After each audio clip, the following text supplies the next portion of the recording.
Hello, everyone. Welcome back to the Drench Line. I'm Sam Silvers, and with me we have the infamous and famous Logan Newsom. We're glad that you're here joining us today. Some more hot topics to talk about. Hey, I appreciate the plug there, Sam. Hey, for those of you guys that maybe are just now hopping on or haven't had a chance to yet, make sure and subscribe. Again, drenchline.com is kind of what we use as home base, but we'd love to have you make sure and subscribe on all platforms. Find the Drench Line podcast on Spotify, Apple, YouTube, and all of those social media platforms. And again, we emphasize it every time. Make sure if you've got questions, feel free to submit those. Reach out. Maybe we can kind of help you with some of those things that maybe you're facing throughout the summer and maybe we've seen before at one of our operations. Yeah, also go check out silverslivestock.com and Newsom Livestock on social as well. I guess I should add that we are live at the world headquarters for the famous Friday Night Fever, hosted by Mock Livestock and the Mock family. I would say probably one of the premier goat sales in the United States, or if not the premier goat sale in the United States tonight. Yeah, I would say definitely this one has to be one of the ones. And, you know, I think the unique part, and I'm sure we're going to talk through it, and you know, I'm sure, I don't think we can go through this episode without somebody, you know, when it's like when somebody photo bombs you, like that's called a photo bomb. I don't know if this would be like a podcast bomb, but it will happen. At some point, somebody's going to walk up while we're sitting here recording this episode. Definitely. But what Kevin, and you know, I know there's been a lot of people in the background and obviously breeders and consigners that have done, you know, since this deal was, maybe if I remember right, it started in El Dorado. I think so, yeah. You know, and what it's done since then and until now, and what the goat industry has evolved into, and here's the man himself, you know, creeping across here, watching, kind of seeing what's going on. But hands in pockets. What he's done and what he's created here for this event, and it's 100% an event, and it's an event for the folks that are buying. It's an event for the folks that are selling. Hell, it's an event for some of us that are just sitting here watching the entertainment. Yeah, watching the fireworks. I mean, absolutely, because it's like 4th of July tonight. It always is. But you know, beyond that, while we're talking about this is not one of those sales where they just sell high dollar animals. I mean, if you look over here to our left, I mean, the winners that come out of this sale it's amazing. Like, if you buy a good one here, he's probably going to win something. Well, and that's been the deal, you know, for so long. And we see it, and it happens industry-wide, and it's just part of the game. But, you know, you get into some of those sales, and you see high-dollar ones, and then, you know, the question always is, whatever happened to that one? And not that maybe some of those animals didn't go on and have success, and maybe they were third behind the Grand and Reserve at a show or whatever, and so they dang sure ended up, you know, doing well and feeding well, and, you know, I'm sure everyone was maybe happy. But this is a different level. This is big banners, big wins, big shows. I mean, if you are a goat enthusiast, and I know we talk about it a lot, that maybe we land a little more on the sheep side of stuff, and probably, you know, where each one of us are maybe a little more comfortable, just in terms of making those definitive decisions. Man, if you're a goat person and you haven't ever been to this, or you haven't been involved in some capacity, you got to come. 100%. Shout out to KM Sires for letting us use their booth while we do this. Really cool setup here as well. If you're in the goat breeding business, be sure to check them out. Yep. So, you know, we've covered a lot of things over the last few episodes. Sheep health, vaccinations, getting started right. And I know we covered a lot of that probably in episode 3, but there's some things we just want to kind of hit top of, you know, vaccination schedules, first year sheep owner tips, sheep pen versus pasture, raising sheep in Texas heat, Cocci prevention. You know, I on the Cocci protocols, I know that's something that we've been facing the past, I would say 3 to 4 weeks, even at our house, is like we've, you know, been having some issues with Cocci kind of run through with this wet weather and all the stuff that's going on. And we've had some people reach out to us and ask questions. Like Christine reached out and asked the following. She's a first-year sheep owner, and she wants to know what vaccination should she be giving, when, how do you prevent Cocci, what do you do when you get a runny nose or starts acting sick, and do sheep need a companion animal? She also wants to know if you prefer pen or pasture, especially in Texas heat. That's kind of a long-winded question there, Christina's but thank you, Christina. Yeah, Christina's putting us on, the hot seat. On blast. Yeah, on blast. I think that, kind of going back to that, and we did, we kind of talked about some vaccinations and some protocols and kind of maybe what we all do or what we do whenever they first come in. And I think the thing that I would reiterate is all of this is going to vary based off where you're at within the program. And I know that, where we're at in terms of feeding for Texas majors and, going into, the summer with sheep that might have been born, let's say, generally speaking, January and February. Yeah. The guys that are obviously listening that might be West Coast, Midwest, they're going to be at a different stage. So as we talk through this, maybe some of this stuff could have been things that maybe they've already seen and they're kind of already past. I think the big thing, is we're talking about small ruminant animals, and as those rumens develop and, maybe they're able to fight off some of that stuff a little more naturally, maybe they're getting just a little better, or a little further along just in terms of where they're at from an immunity and, just a prevention standpoint. So, we're going to talk through very generally, I think, where we might be talking about, the things that we're seeing with our 80 to 90 pounders, the guys that are in the Midwest and are already full-blown jackpot season, and getting ready for state fairs coming up at the end of July and August. Might have seen that 2 or 3 months ago. So if you are a listener, kind of keep that in mind. Don't just sit here and say, man, those guys are clueless. Like, Yeah. we're not seeing that right now. But, to kind of get back to what Christine said, I think the one thing is, let's keep them in a pen. Yeah. I think we're going to have a little bit more success if we keep those animals in a closed up, kind of a pen situation where they're not just completely roaming free. Now we like to have some room, and we've talked about it. I think on one of the last episodes, our pens are like an 8 by 20 is what's on the inside, and then we have roll up doors, and they kind of go into like a 40-foot run. So you still have plenty of room. Like those animals can move freely. They can get it. They can get out and just kind of get some. Eating grass. But they're not out eating grass. Those are wood shavings, dirt, whatever that looks like as far as that those confinement settings. But yeah, we're not chasing them around a 1 acre paddock. Yeah. These are show animals. We want to kind of keep those things, and I think it's also makes it easier, right? Like, and I know this might sound a little bit basic and a little remedial, but like we can see them a little closer every day. We can catch them.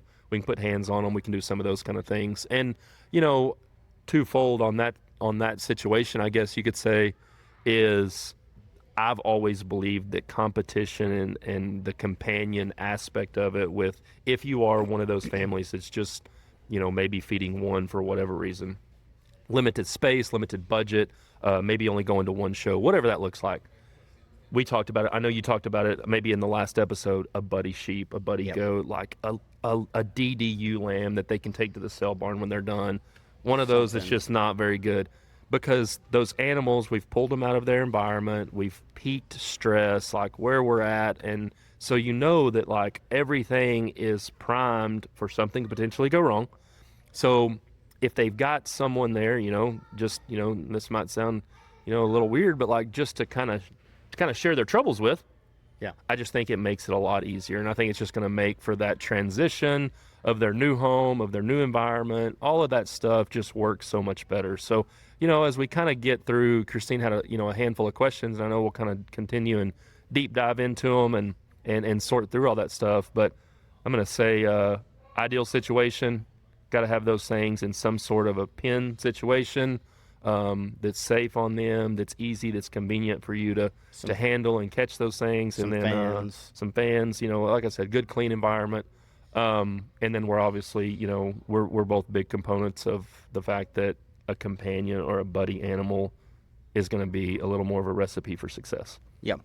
Good points. And one part of our question was, how do you prevent Cocci? And I don't know that you can completely eliminate it, because one thing we need to know is that every lamb and every goat is born with Cocci in their system. Sure. Right? It's just managing that load and making sure it doesn't get out of hand.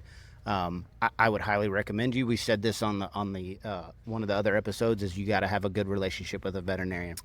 Take a stool sample into your vet.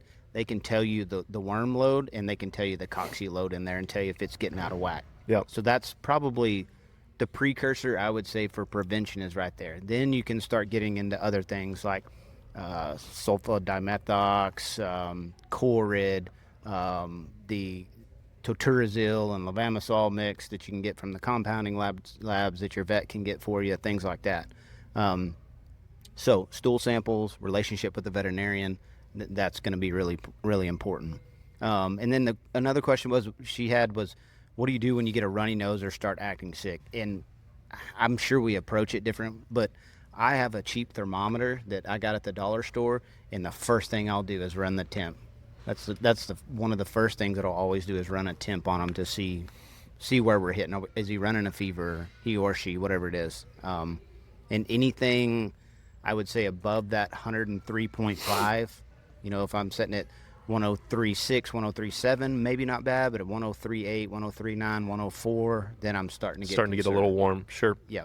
Yeah. That, and I mean, I think that, kind of going back to that, how do you prevent it? And I think you obviously kind of hit on it a little bit there. We're just trying to manage it. Yeah. I think at the end of the day, like, there's not necessarily a way to prevent it. There's obviously not a vaccine, the things that we might think of as preventionary. This is more of a deal that we're just trying to manage it. We're trying to get those animals into a situation where they can manage it. And so as we kind of talk through, we talked about it on some of the other episodes, I would say Cocci's the thing that, can definitely be the silent, not necessarily maybe the silent killer, but man, the thing that can really just jeopardize you from being successful, especially early on. A lot of times maybe it gets missed, and then it becomes somewhat of that domino effect. And so it becomes tough, and it's something that I think Christine hit on. Obviously a lot of good questions there, but it's definitely something that Cocci is always the thing that I tell newer families, like, hey, this is something that we've got to kind of keep an eye on. We talked about, in the last episode, it might be one of those deals without a fecal sample. You might not necessarily always know what it is. Yeah. And, I'm going to go ahead and say it. We're supposed to be raw and real. You've got to find a way to get Rumensin in that diet, especially at this early age. I'm not saying it needs to stay in it for the long haul, but I would say the first month or two of their lives at your house, I would recommend having some Rumensin in their diet, whether it be a sheep or a goat. Yeah, so, Rumensin, and I think also we can talk about the fact of quality show feeds and kind of spin that around a little bit. Most of them are going to have either Decox or Rumensin, and so as we kind of talk through that, but, we see some of those guys, and maybe I don't know if you do, your feeders are probably significantly more advanced, but I will have some of those newbies that might say, well, the Tractor Supply, I've seen that 16% show lamb feed that they have. Can I not just feed that? Well, a lot of times those are non-medicated feeds, and not to say they're not fine if you were kicking out a set of yearling does or, feeding out some ewe lambs, but we've got to have one of those medications. So Sam hits on that Rumensin deal. Decox is obviously one that's been around for a long time also. So, definitely something that, again, trying to manage what those animals are capable of fighting off there. It's something that you've got to have, and you've got to have a good program. And again, we'll say it probably, 100 times as we work through this, and maybe it's mainly so that, we don't get sued by the state of Texas or something, but call your vet. They can sue me. They're not going to get anything. I don't want anything that you have. I ain't got nothing. I am curious to see if on that thermometer, do you have that labeled, or do you think that maybe it sometimes, like if you're feeling sick, do you sometimes? No, I've got a different one for the Okay. house. All right. I got the one that goes in your ear in the house. And hot take, if you need to take the temperature on your sheep, it goes in their butt. That is definitely where it goes. For those of you that might have been confused on that tidbit. Sorry, it's where you got to put it. I mean, we got to cover all bases here. So on the second part of this, parasites, dewormers, and the drench conversation. Obviously we're answering some viewers' questions here. And Irene reached out, and she wants to know, how do you treat heel mites, right? So Irene needs to listen to episode 4. That's kind of what I'm thinking. Right? She might be a new. She hadn't made it there yet. She hadn't had a long enough drive. But episode 4, Dree's heel mite remedy. Yep. We should put that. We should bottle that up and sell it. Yeah, we could just repackage. Yeah, like in a little Dollar General 8-ounce spray bottle. Yeah. So Irene, just real quick, we're just going to talk about this real quick. Dectomax injectable. Ivomec injectable, putting either Prolate Lintox on those heels and then rinsing it out later, or Jury likes to put the Ivomec Pour-On on the heels daily. I was curious about this, and I actually meant to ask you on that Ivomec Pour-On, and I know we've kind of done this a little bit on goats. We probably face the heel mite deal a little more in our goats than we do in our sheep. And full disclosure, and hopefully none of my goat buddies are around, it's probably because we're a little more on top of our sheep game than our goat game. But on the Ivomec Pour-On that you use, is that the brown box Ivomec Pour-On? Or what is that? You know, there's like that Epernex, that blue one. Yeah, we use ours is the blue in color. That's what I could tell you. It's blue in color. Okay. And we'll actually use the off-brand. Yeah, just the generic. The generic, yeah. I was curious about that. So for you folks that are submitting your questions, don't think that we don't also have questions, because I knew that was something that Sam had mentioned that those guys had done, and I left episode 4 last time, and I meant to ask that. And so I guess, like, probably a question goes, how do you know if you have heel mites or not? How do you spot them, right? And to me, it's like when we first get those things in, the first thing we'll do is we'll pick up their back feet, and usually under that dew claw area, it'll be a scabby, nasty looking thing, and there'll be like little bitty tiny white dots all clustered together, and you can kind of put your fingers in there and you can feel it. It feels rough and kind of dry and scabby. That's, to me, how we know that they've got a case of heel mites. Yeah, I'm glad you brought that up, because I actually saw a question on one of the Facebook message boards the other day, you know, and I've been fairly vocal about, you know, my thoughts on the rising contributors to some of those message boards and what I think about some of their answers, but that's probably for another day. But I was a little bit mind blown about how hard it is for people to figure out that is what it, you know, maybe they're dealing with, is some sort of mites or, you know, some sort of external parasite. Yep. I was a little astounded by the fact that most people thought it was dandruff. Yeah. I did not expect that to be one of the go-tos. Not to say that sheep and goats can't have dandruff, but I was pretty surprised that was one of the answers of probably one of those rising contributors that has stars by their name. Yeah. So more than likely heel mites, probably not dandruff. So, Isaac had a two-parter question. And he says, how do y'all use Rumensin for coccidia prevention, and what do you do when a sheep goes off feed after a feed change or after bringing them home? So, Isaac, I will try to give you the political answer on Rumensin. Okay? Rumensin is labeled for goats. It is not labeled for sheep. If you want an off-label use for Rumensin, you need to consult with your veterinarian, and he needs to write you a script for Rumensin. There's plenty of veterinarians out there that will do it because they know how good Rumensin is, and it can't be over 20 grams per ton. There you go. Other than that, consult your veterinarian. Does it work? Absolutely it does. Make sure your goat feed has it in it. Most of these good goat feeds now have it in it. But if you need it for your sheep, consult with your veterinarian. Again, we keep talking about this relationship with your veterinarian, right? That's when it comes key, right? Second part. What do we do when the sheep goes off feed or after a feed change or after bringing them home? So I guess just maybe Isaac's had trouble in the past with sheep just going off feed in general. What do you like to do? Yeah, well, I think the challenging part is obviously what happens whenever you take those things home and they're on a different feed. You know, and I think that's probably the thing that Isaac's probably faced. You know, just, hey, you had those things on Purina or Umbarger Creep. We brought them home. We put them on Show Right. You know what that looks like. At the end of the day, majority of these feeds have a lot of similarities. So there's an opportunity there to make that transition fairly easy.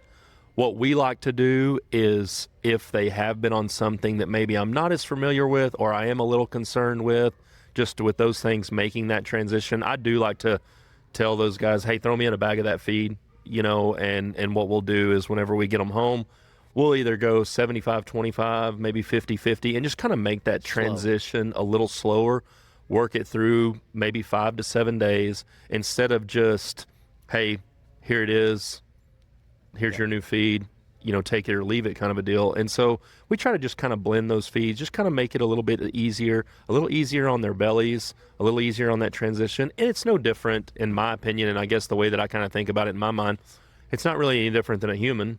If you sit there and you eat hamburgers and pizza multiple days in a row, and all of a sudden you go to the local Mexican food place and load up on enchiladas and hot sauce, it could be rough. Yeah, Jenny Bet dropped off some cantaloupes and peaches last night at the house, and I ate a whole cantaloupe, and that transition right there, it was hurting me. That's what we're going to call that, as a transition? Uh-huh. Okay. Yeah, I was transitioned. That was a transition into a new person. Cantaloupe. So, I think I would be in trouble. Obviously, me and you had a phone conversation about this morning on the drive up. I work for a company that its sole goal and what it was founded on was gut health, right? And I think that also during those times of stress and feed changes and stuff, you need to make sure that you're taking care internally the gut as well. Sure. I don't want to just drop products, but one that I think I couldn't live without would be Liquid Boost, because Amifirm's in there. It's got B vitamins, B12. It's something that I think I know you use some Liquid Boost as well. A lot of the top guys are all using Liquid Boost. Yeah, we're still waiting for Alan to call and do that whole sponsorship deal. I know it's coming. Hopefully one day. He spends too much money on his salesman. We've got to look at is there's a lot of gut health products out there, and they all work, but we need to know the difference between prebiotics and probiotics. Well, and I think that's something that obviously can go into a deep dive on it, and I think we can probably generalize that feeding transition period with have something. Yeah. One of those gut health products that one of the supplement companies is selling is probably fairly good. I'm not saying that they're all the same, and I'm not saying that some aren't better than others, but if you have something there, you're probably going to help make that transition better. 100%. Yep. So hopefully, Isaac, that kind of answers where we're at on that. I'd say the other part of the Rumensin deal, and I know Sam kind of talked about it. Sam, I'm going to full disclosure here, Sam is significantly more probably well-versed in the Rumensin piece than I am. Our feeding program doesn't have it as much as what I would say maybe some of those guys do, but there is some good feeds that already have them mixed in. Sure. So if you're not, if access to that, and obviously those would be dual purpose, maybe more along the lines of a goat feed that could also be fed to sheep. But yeah, kind of do a little checking on that, consult with your vet, talk to somebody that knows what they're doing. I can give you Sam's cell phone number if you'd like. Appreciate that. Leonard Marino also asked 2 questions. What dewormer dosage do you use on goats, and do you actually double the labeled dosage? So there's a lot of talk out there, right, that the internal workings, or whatever you will, the metabolism of sheep and goats is so much higher than cattle, and obviously we're using a lot of cattle wormers on these, so the metabolism being higher, we need to double the dose on there. What I would say is every wormer is different, right? Like they have a different dosage. If you're using Dectomax versus Ivomec versus Safeguard versus Valbazin or Sidectin, you need to read the label on those. For sure. Yeah, that's... Do you double the dose? We do on certain ones. And again, consult with somebody that knows. Whenever we're using Safeguard, I'm a big fan of Safeguard. I wouldn't say that I have been for a long time. The last few years, we've been doing a double dose of Safeguard 2 days in a row, and I went down a rabbit hole, and I've had a tendency to sometimes do that late at night, maybe. Yeah. And whenever I did Safeguard... Is that when you're practicing your dance moves? I don't have to practice my dance move. Those come 100%. Like, look, you know how on TikTok you see like those guys that are practicing all the time?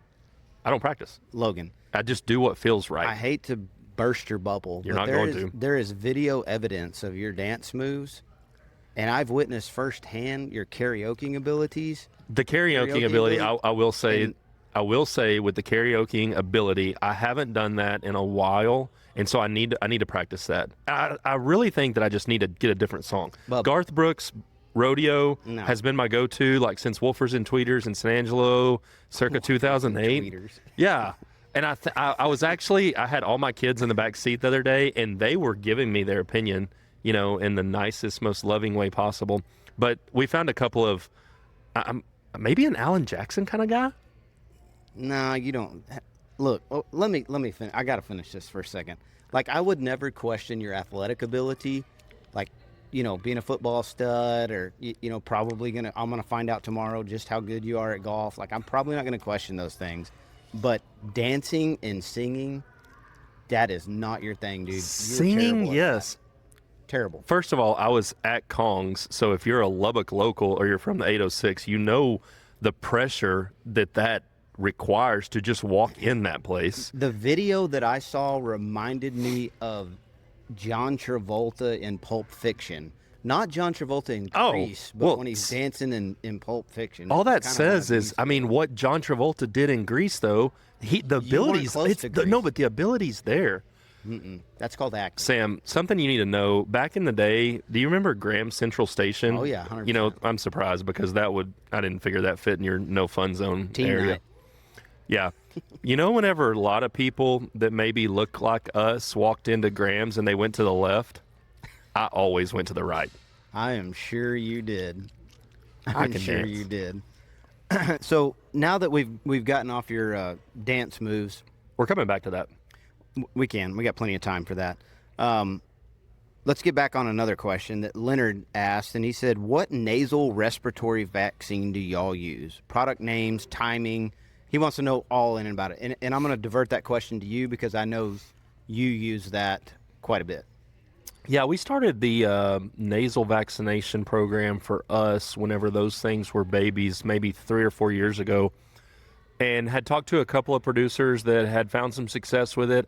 And to be honest, I know that the goat guys were probably a little more progressive in doing some of that stuff maybe than some of the sheep guys were originally. Obviously, that's something that's very big in the cattle world in terms of their processing and what they do. And so just something that we've found and found some success with, I feel like we use the Enforce 3 product. And what we'll do is we'll come in whenever we are banding tails and doing that stuff. We will nasal vaccinate those things, 1 cc in each nostril. And then what we usually try to do is either whenever we're getting sheep in, whether it's for the kids or maybe it's some trading sheep or ones that we're placing for folks, or obviously the ones that are a part of our show string, we will come in and we will hit those things again with kind of a booster. And then I've gotten to where we've talked about it, a couple times on the show. We live in the Texas Panhandle. We catch some weird stuff at different times of the year. Our spring weather is very volatile, where maybe in you guys' part of the world, y'all are actually starting to kind of warm up and, get hot. We will be 45, 50 degrees at night, 80 degrees during the day, and we catch that same turn in the fall. It gets cold at night, we're back to 80 or 90. So we've got these big swings in temp. And so I've told a lot of my customers of that direction, if they're kind of dealing with that, we'll try to hit those things with another booster there and, maybe September, October, just to kind of get ready for that, some of those weird fall weather cycles that sometimes we like to get. But yeah, like I said, that was something that we consulted with our veterinarian group there at Millshoe Vet Supply, and they had some guys that had success in the cattle world on some of those stuff that they were turning out, like wheat pasture wise, and so we started using that Enforce 3 product, and I feel like we've dealt with less respiratory issues. Good. On a big scale. I like that. I think that's something we're gonna adopt more after talking to you about that. It makes sense. And an ounce of what's a saying? An ounce of prevention is worth a pound of cure. Yep. And I don't remember who you referenced, Cassidy or one of them guys. Early on one of these episodes about prevention instead of having to come in and proactive instead of reactive. There you go. That was the quote. So one of the last questions here, Trace Titus wants to know. Thank you, Trace, for the question. He wants to know, how often should he be feeding copper, and are there any alternative supplements that provide similar benefits? Copper boluses versus loose minerals, timing, deficiency, signs to watch for. Tracer, I'm going to tell you that if you're running some sheep, I would not be feeding copper at all. No. No, this looks like something that happened whenever Trace had too much time on his hands driving home from one of the 9,000 times that he's in Lubbock in the spring with his pops. But Yeah. So obviously we can talk about that on the sheep deal. Don't do it. I mean, I think that's Yeah. pretty black and white. Goats Goats have a copper requirement. Do guys do boluses? Any? So there's some stuff out there that there's some people that give copper boluses in order to help with internal parasites. I think Angelo Research Station did some testing on it, but it's more like shards of copper that's in a bolus, and it helps maybe grind up and kill the parasites internally, almost like a meat grinder kind of thing. It's not a supplementation of copper to help them as an essential trace mineral. It's more of a, I don't know what you want to call it, weapon. And I think if you're talking about a pasture scenario more, because that's more what that study was geared for, was pasture scenario type sheep and goats, then probably not an issue. But in a show setting, in a show world, no added copper at all on sheep. Don't do it. Yeah, so we, and I think the other side of that is there's something with, added benefits, copper being a mineral of, some sort. We have a product that we like. We use the Purify mineral that Durafirm, again, for the 7th plug this episode, that Durafirm builds for us and Rural Supplements sells. That's been one that we felt like has done us a really good job of checking a lot of those boxes on a very basic level from a vitamin and mineral requirement. But that also, going back to that gut health transition, that's a product that has Decox in it. So it's got some bells and whistles that can be very, very beneficial in a sheep and a goat show situation and show setting. And so that's something that we've felt like has been a very good benefit, from all the things that we've talked about, making that transition easier, some gut health benefits, some ammonium chloride and some Decox, just kind of some of the things, really, quite honestly, some of the biggest things that we face. Yeah, zinc, biotin. I mean, it's a great product, and that's one that can be fed free choice, or you can top dress their feed with it every day. If you're feeding in individual stalls or something like that. Purify is a great product, and glad that we can build that for you. Yeah, so there's some opportunity there, with I would say the one thing that to reiterate for the folks that are listening that, kind of maybe have some questions on that particular question, have you a good mineral program? The feeds, the quality show feeds have a very solid mineral program. We like to kind of up the ante just a little bit on that and add something to it. When we're talking about show livestock, sure. If we get into the whole breeding and U-base and all that kind of stuff, then, obviously I'm going to plug Durafirm because I think there's not a better mineral on the market as far as that goes, reproduction and things of that standing. Okay, so we've answered quite a few questions up to this point from all plethora of things, but it's been mainly health related.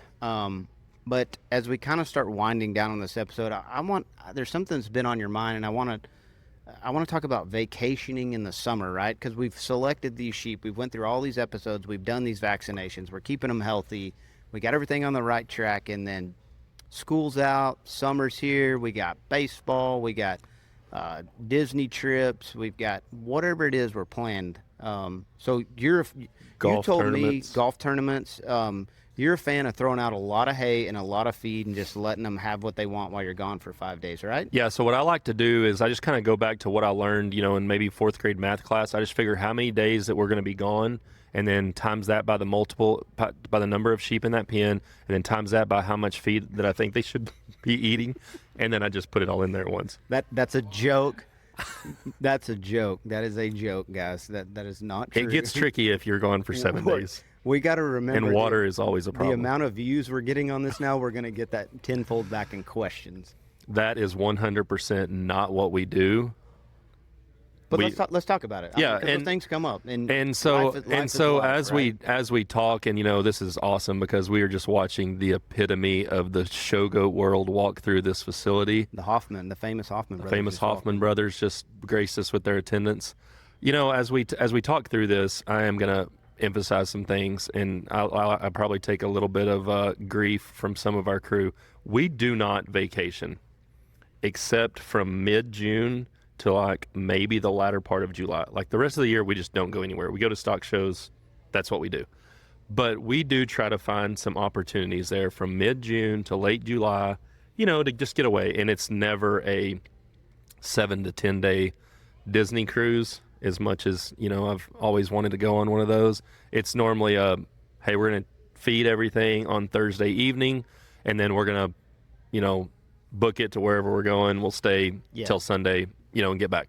For us, we're river people. Jenny Bet, my wife, grew up in New Braunfels, and so she was a river rat growing up. As soon as I had the opportunity to get down there and be on the Comel, I turned into one. So that's kind of always been our little go-to, our little quick family getaway. Anytime we can get down there and kind of get to the water there for a long weekend, then, we will try, because the rest of the time, it obviously, with as many mouths to feed as there are around the house, there's just not an opportunity to do that. So I preface all this with saying, if you have stock on feed, that doesn't mean that you have to just stay home and enter the no fun zone. Okay? Like me. Like you. That's you. Luckily, you let your family get out and travel and, go to the College World Series and stuff. The College World Series. Yep. Had a great time.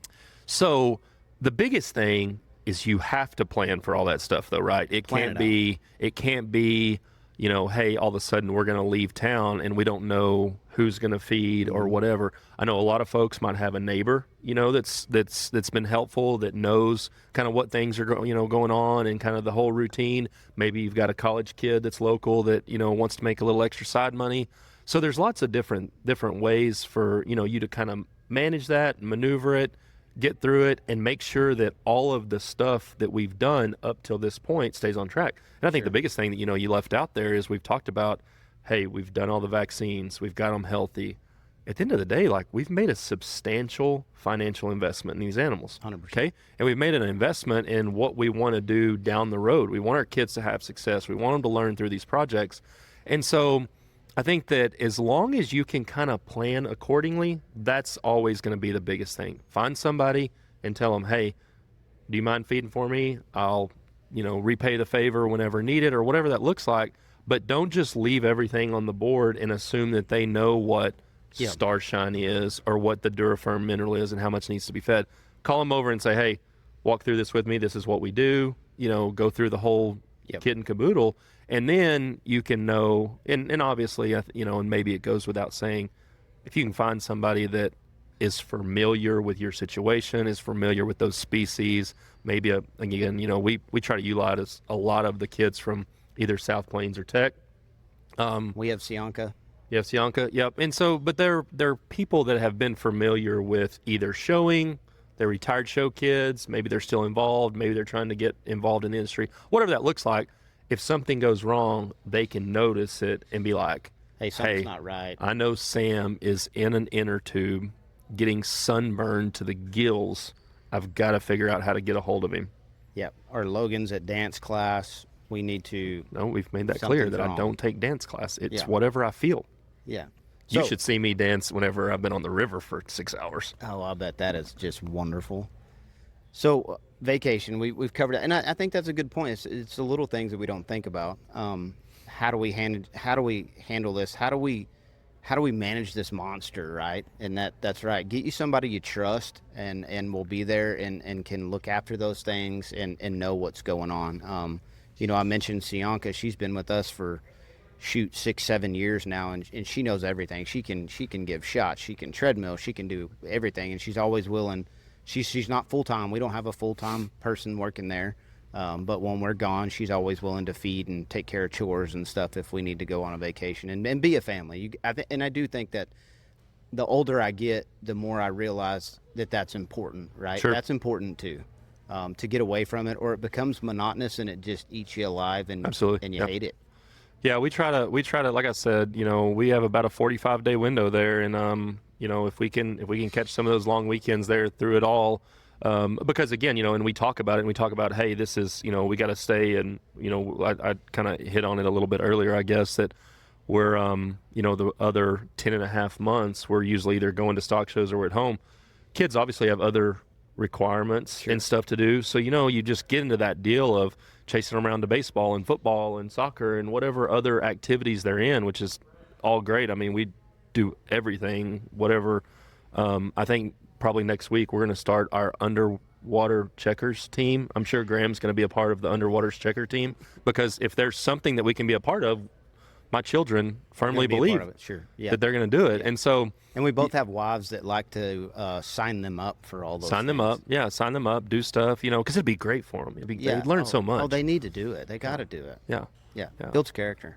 What's that game? Mine Wars? What was that game that we used to play, like Battleship. I always tell Graham, like, I'm sure next week you're going to be on the Battleship team at school. Yeah, exactly.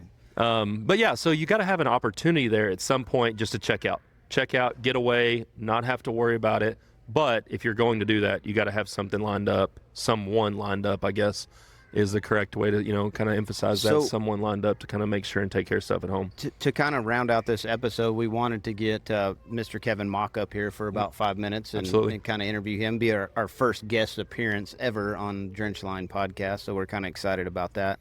All right. So we have the world famous Kevin Mock here with us. And earlier in the episode, we had talked about where we were at. We were live at the Fever headquarters here in San Angelo, Texas, and we talked a little bit about the sale, this being the premier goat sale in the United States. And if you want to find a good goat or buy a good goat, this is probably where you need to be. And kind of another thing that I added was, it's not like any other sale. I mean, there's going to be some goats sell high tonight, but there's a lot of winners that come out of here as well, which I think differentiates it from a lot of other sales in the industry. Is you not only sell good goats here, but goats that go on and perform and win. So I guess our question, Logan, was tell us kind of like how this got started, where you're at, the vision behind this, everything. Well, thanks, guys, for having me on and being here. Some people sell good sheep here, too, from time to time. We've sold a few of those over the years as well, but we'll talk about that topic later, I guess. We started Fever in 2010, and at the time we were kind of young in the goat business, I guess Megan and I were, and we needed an outlet to sell our goats. And the goat business, compared to my past, I grew up working for Rory Delm and Brandon Horn on the pig thing, and we hosted the best of the best pig sale for a long time. We did Heavy Hitter with Kyle Stevens. And so I've been around a lot of those real high-end pig sales, Breeder's Best with the Dildine crew out there. And so I'd been around a lot of those high-end pig sales. And that did not exist in the goat industry. It was still, have your old farm sale and your, kind of dusty barn, and nothing was tended to. And there wasn't a whole bunch of marketing that went into it. And the other thing there wasn't at the time was any customer service or follow-through. Yeah. So we got pretty aggressive there early, trying to raise goats and trying to raise them a little different, trying to market them a little different, and then trying to tend to them a little different from a customer service standpoint. But we didn't have an outlet to sell them, so we just created one. We started Friday Night Fever. We invited a bunch of our buddies and guys that we worked with. At the time, I was national accounts manager for Show Right Feeds, so I had a lot of that network going. And we just invited those that we worked with, and kind of really anybody that wanted to get on board at the time and do something different. So that was in 2010 we started it, and it has evolved from back then trying to create an atmosphere to get a crowd, honestly, to come look at my goats. Yeah, that was the goal. I want to draw the crowd to look at mine because I thought mine looked different than everybody else's.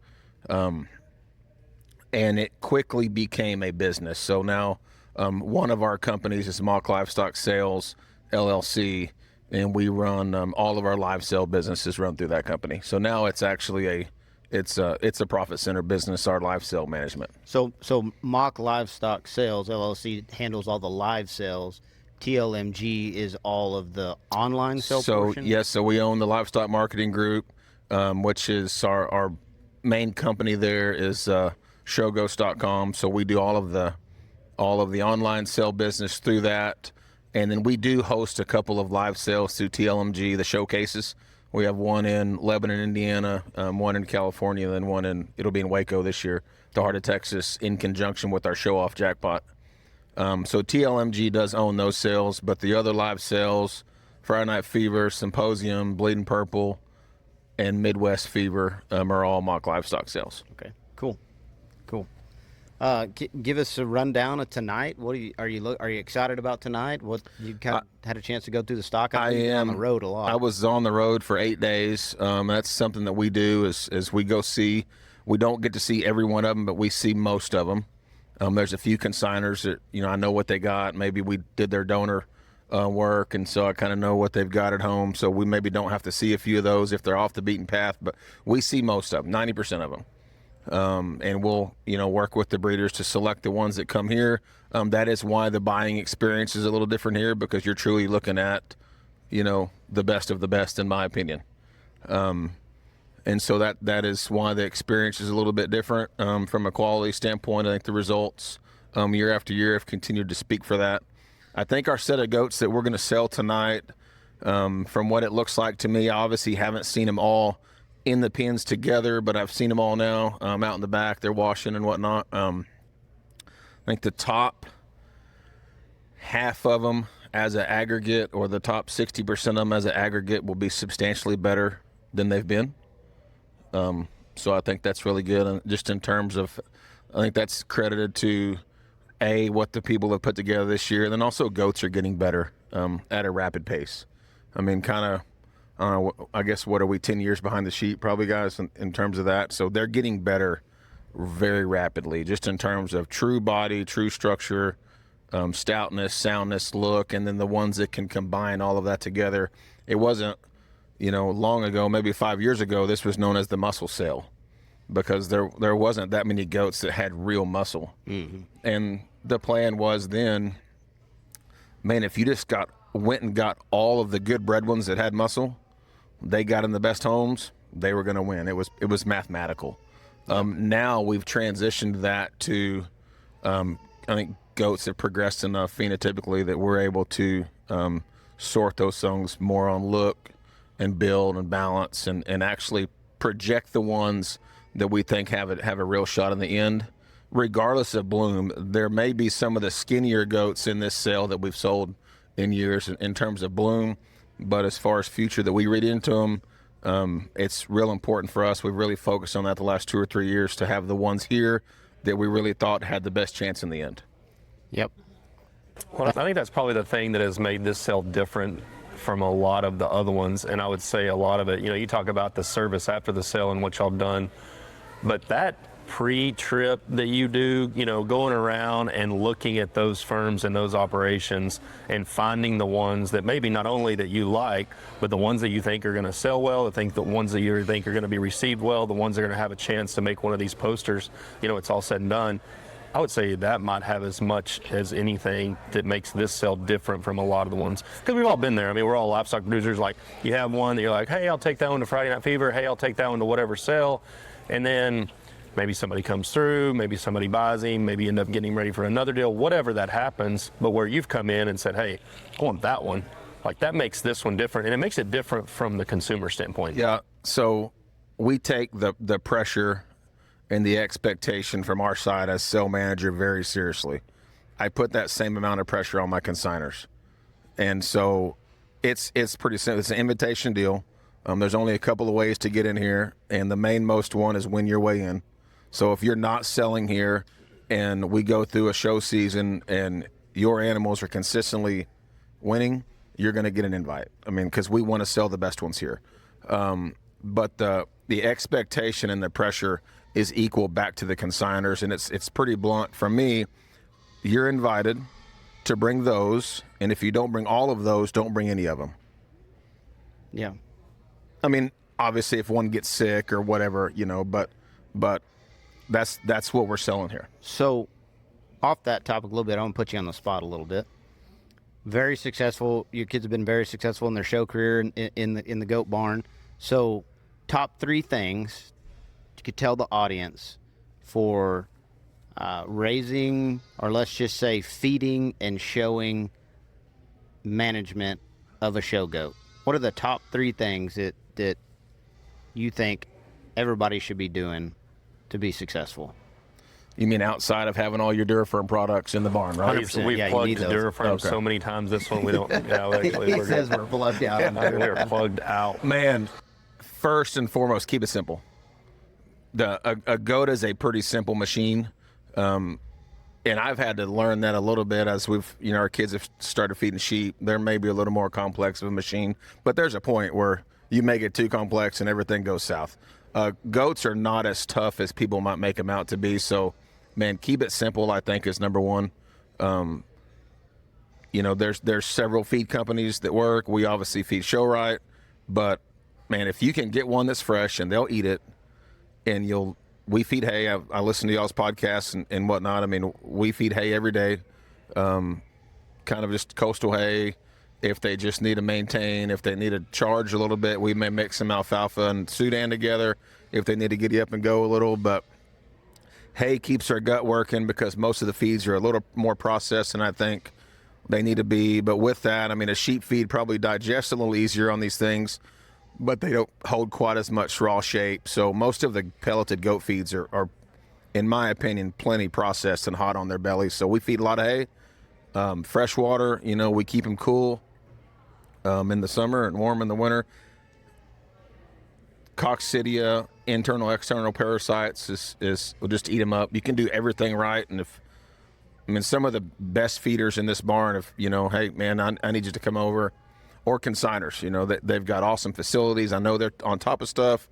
Man, our stuff's just something's not right. And more times than not, it's a parasite issue that just haven't got. But man, the first thing is keep it simple. Buy the ones you like, feed your kind that works for you. I mean, I have a kind that I know works for me, and we try to do that. And there's people that'll give you help. And I think if you find the people that'll give you help without an agenda. Yeah, 100%. There's some of them that's going to sell you a hope and a dream, and it ain't coming true, But, find somebody that'll give you help without an agenda. Good point. And that may require doing business with them. Yeah. Sure. Yeah. To some extent. We've got people that have bought goats from us or through one of our sale platforms or whatever. And, hey, can I bring that goat by for a project visit, And you might find out that they've got, the first visit, they may bring one goat, and you find out they've got 4 more at home. Hey, bring those too, Sure. Yeah. Bring them. I'd love to help you with them. I want your kid to be successful because, the three of us have talked about this topic a lot. We're not necessarily in a rapidly growing industry. I mean, some things are growing on it, but maybe participation's not. So I want kids to be successful. So I don't mind helping them, Yeah, good point. So I know you're a busy man. You got a lot going on here today, probably stuff you need to get to. So I want to say thank you and appreciate you for letting us shoot our podcast here today. And thank you for supporting us. I know you support our family and our company as well that I work for. So thanks for everything. You think there's going to be any time you might get to go down there to Mandatory Point and sling some of them golden ninjas? I'd say we've got this weekend, showcase and show off the 20th weekend. And after that, I'd say about the best place to find me is going to be close to the coast. So no bullshit. I've been with him. The man can fish. And for Mandatory Point, that's a place we found a while back, and golden ninjas are what we call croakers. Or that's what Kevin introduced me to, so that's what that was all about. But Kevin is a hell of a fisherman, I'll give him that. So thanks again, Kevin. You bet, guys. Yeah, appreciate it. Okay, so we appreciate Kevin for stepping in there and taking some time out of his schedule. Got a little bit of a tidbit information on kind of what he's done, and obviously a guy that's a focal figure. I mean, maybe as big as it gets within this industry and has been for a long time. I would say that we could contribute a lot of where the goat world is at, not only on the breeding side of things and some of the things he's done, but without question on the marketing side and what he's created here. And again, we kind of got a little insight as to where, how long Friday Night Fever's been here and kind of what those guys have done and what the vision was behind it. So we appreciate him stepping in here and kind of giving some of our goat listeners maybe a little bit of some history on where things have been, and also some of the things that he feels like are important and what's worked well for those guys and his family and the boys and them at home. So I think that's going to kind of wrap us up. I know they got the preview here, so we got to get finished up, or we're going to get to listen to everybody talk about how great their little billy goat is. Yeah. But as we do, and we kind of wrap stuff up, again, we appreciate you guys listening. We always invite you to reach out, ask questions. Obviously, we want everyone to give us a follow. All social media platforms, Apple, YouTube, Spotify. Love to hear your feedback. Only positive reviews is what we always ask. I think that's plenty fair. Yeah. And we're going to hit a couple of big weekend. I know we're going to talk about this real quick. I meant to say something because we've got a big weekend. Obviously, we're here for Fever. We are headed to, I think more than anything, see Sam's golfing ability this weekend. Yeah. We've got the Chase McFall Memorial Tournament that they're holding there in Big Lake, and so obviously that's something that's very, very close to both of us, and we're happy to be there under the situation and circumstance, I guess. But obviously to support them and support their family. But we will have some live footage. I will make that positive. I will make that happen. We're going to have some live footage of Sam. Sam, in case I haven't mentioned it before, went to the PGA Superstore, and he has a punch card, and he has spent so much money. No. I'm pretty sure Staten is going to have to feed 2 less Southdowns this year because he has the gear, he has the clubs. Guys, I'm going to go ahead and say it. I have bought clubs and a golf cart. Golf maybe cart? some swag. He's going to be the president? I have still spent less than what a good show sheep costs. Oh, don't tell people that. Not even half what a good show Don't tell sheep people costs. that. They'll start golfing. We are very, very confident that Sam will be the president of the Junction Municipal Course next year. Yep, I'm a member now. He does have he's got membership. He did go buy him a golf cart the other day. Do you have iron covers? No, not iron covers. Okay. All right. So there's hope for him, for you golf folks that are out there listening. I'm going to get good one day. We'll have some folks that can probably diagnose your swing. I'm going to get some footage of you, I think, is what I'm going to do. Letting the big dog eat. Yeah, letting the big dog eat. All right, I guys. hope it's more coordinated than your dance moves. It's close. His sister's behind the camera shaking her head, yes. She knows. Everybody knows. All right. Thanks for listening, guys. Appreciate all the support. Catch us for next episode here in a couple weeks. Yeah, follow us on our socials, Newsom Livestock and Silvers Livestock. Like, share, subscribe, all that good stuff, and see you on the flip side.